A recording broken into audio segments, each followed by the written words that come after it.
Hi, and welcome to Lesson 5, the external macro environment of a business. So last lesson we talked about the external environment, well, one part of the external environment, and that was the operating environment. Today's lesson is going to focus on the macro environment. So going back to last lesson, we started with the internal environment in the center. So that included things like employees, corporate culture, business policies.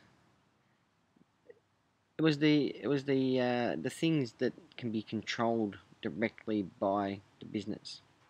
Then we moved out and looked at the operating environment. So these were the things that the businesses directly interacted with, but didn't have the entire control over.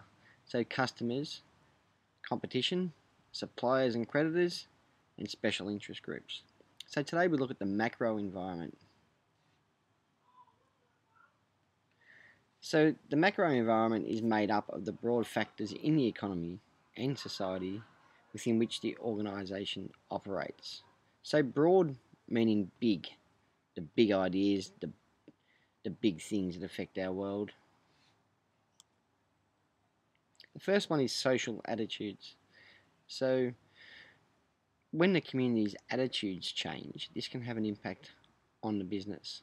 So for example, one could generalize and say that most people now believe in global warming. So there's been an attitude shift towards people being more aware of the energy uses and the amount of energy a product uses. So the business needs to react to that.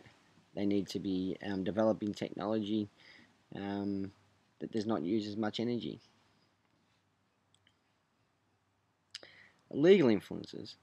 So obviously a business must operate within the law.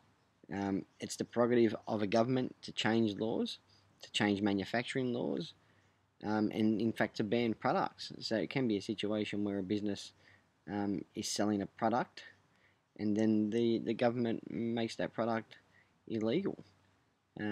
So legal influences have a strong influence over what businesses can do. Okay, political influences. So I mean that's connected to legal influences in the sense that the politics, well, it is the government of the time from either political party, which are making laws. So the political policies of each party can influence businesses quite dramatically.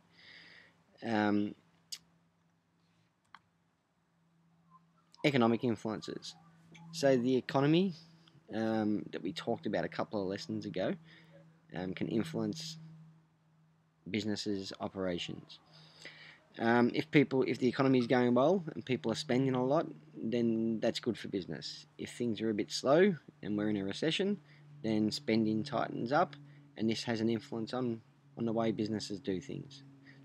If people aren't buying, then a business might need to drop their price in order to make the product more accessible to be purchased.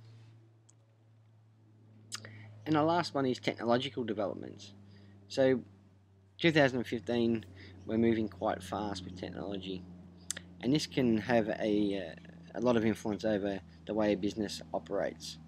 If you've got a competitor who has bought a new technology that makes their business more efficient, or in simpler terms, that they can make their product or service for a cheaper price, then obviously consumers are then going to purchase it from that company. So it's really important for businesses to keep up with technological developments. If they can't keep up with technological developments, and ultimately the price that they sell their products, then eventually they will cease to exist. Thank you for listening, and I'll see you next time.